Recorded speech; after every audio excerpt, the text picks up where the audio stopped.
Hey everybody, how y'all doing out there? Hope everybody's doing okay. I had a lot of good response from my first cooking video. It was for the tater tot muffins. So I decided I would do another one, and this one is for my pizza, my homemade pizza.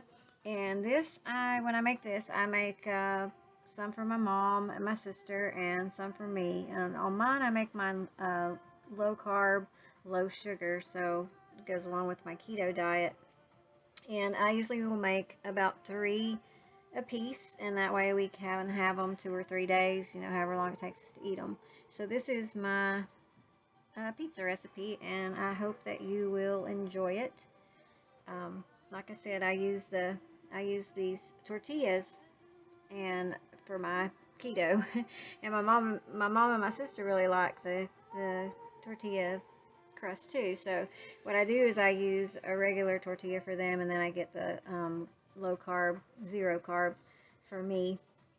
I use the labanditos, and then I use the zero carbs. They work really well. Really love using them. As you can see, here's my other things that I'll be using. I like to use a lot of fresh ingredients. I use the pepperoni from Walmart because it's real cheap and it's very, very good pepperoni. So I go ahead and I put the tortillas in the pans there, as you can see.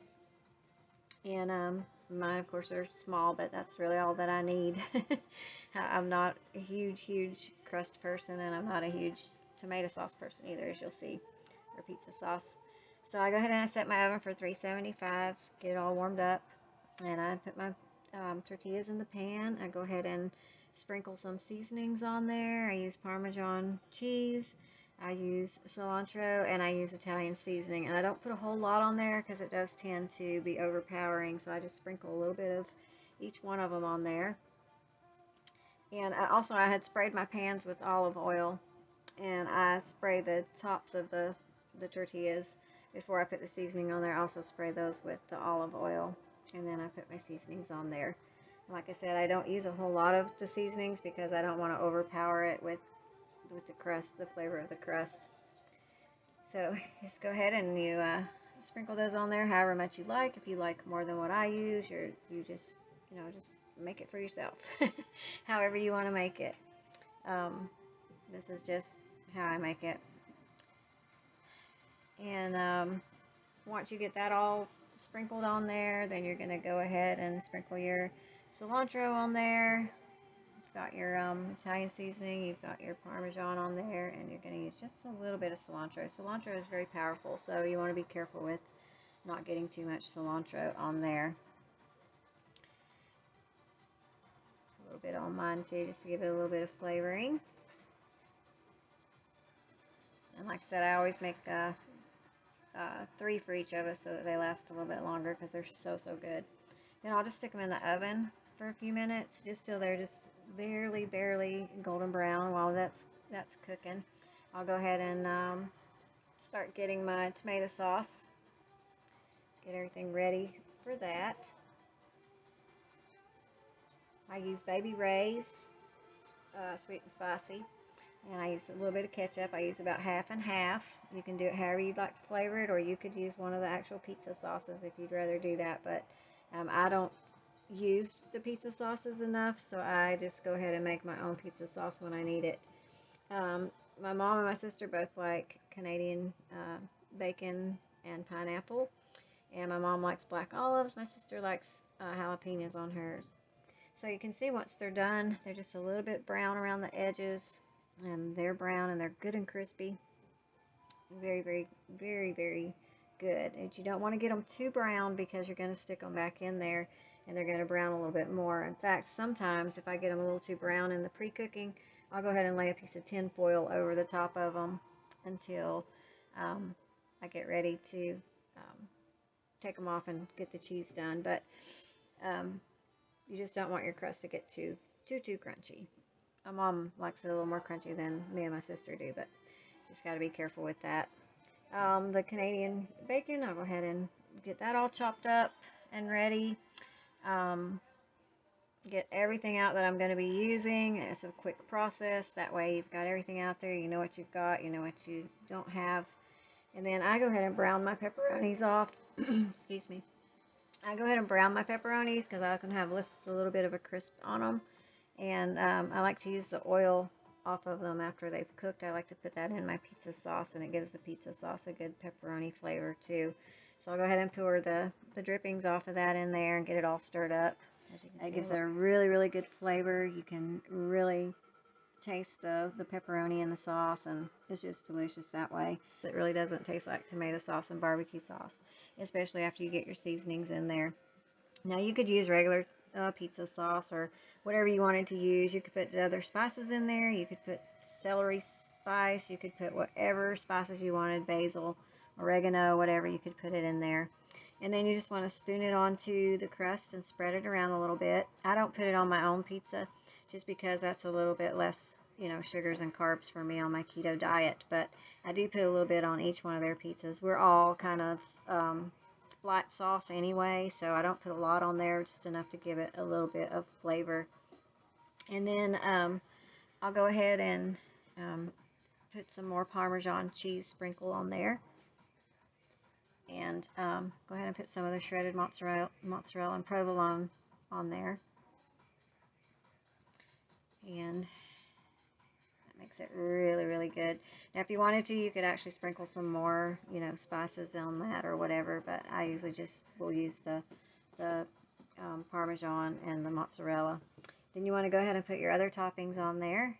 You see, you saw what I used. I used all fresh products, but you don't really have to do that. You can use whatever you want to on there. And I like to put quite a bit of toppings on there. The fresh bell pepper, oh my goodness, that really, really, if you like bell pepper, that is just amazing. And then my sister, like I said, she likes her Canadian bacon and her pineapple with jalapenos on it. My mom likes hers with olives on it, and I just like all kinds of stuff on mine. My favorite thing on there is the pepperoni and the jalapenos. Sometimes I'll just order pizza with pepperoni and jalapeno because that's my favorite topping. I do like the black olives and the green peppers and the onions and the fresh chopped tomatoes, just delicious. Then I'll go ahead and put some of the sliced provolone on there. I like provolone cheese. There you can see I use Sargento, and I'll just put some of that on there. And then I use the Sargento mozzarella and provolone shredded cheese, which is really, really good. I like the way it melts and everything on there. So that's what I use for the cheese on mine. You could use any kind of cheese that you wanted to use, so of course, you know, that's totally personal preference. You can see my pepperonis there. They're nice. I can go ahead and put them on there. Put those on top of my cheese. I know most people put the cheese on top of everything. They put the pepperoni under the cheese and then they put the cheese on top, but I personally like the pepperoni on top. Like I said, I like it a little crisp on the edges, so putting it on the top like that, it gets kind of brown and just gives it a nice little crisp flavor. Plus the oils from the pepperoni that's left in it will just, you know, permeate all over your cheese, and oh my goodness, so good. Then you want to stick it in your oven, and I go ahead and put one of mine in there because that's all it'll fit, and then my other two, I'm going to eat those the next day and the day after that, so I don't have to cook those until after everybody else is cooked. But however many you can fit in your oven, just go ahead and stick them in there. And like I said, if you don't want them to be too brown, you can go ahead and put a piece of foil over them until about the last 5 or 10 minutes of cooking time, and then you'll take the foil off and the cheese will just get a nice little brown on it. And I cook mine on 375 for about 30 minutes. You have to keep an eye on them and check them and everything, and then chop them up, put them on a plate, and oh my goodness, so good. My mom and my sister actually say that if they had a choice of any other pizza anywhere, that they would choose my pizza over any other pizza. So this is a really, really good recipe. I think everyone will like it. Now, if you like really, really thick crust, this wouldn't be for you. But if you like thin, crispy crust, the tortillas are amazing. But like I said, you need to cook them off just a little bit before you start using them. So that's pretty much it. You just eat them and enjoy it, and then you can just wrap them up and put the whole pan, everything in the refrigerator, and you'll have some for later on if you like leftovers like I do. I love leftovers, so Um, this pizza just gets better every day that you serve it. It really does. So yeah, so that's my pizza recipe. I hope if you try it out, you'll enjoy it. I'd love to know if you make this recipe, if you like it. Leave a comment. Um, and if you do, and you haven't done so already, please subscribe to my channel. It would really help me out a lot. And I appreciate every single one of you. And God bless all of you. Thank you.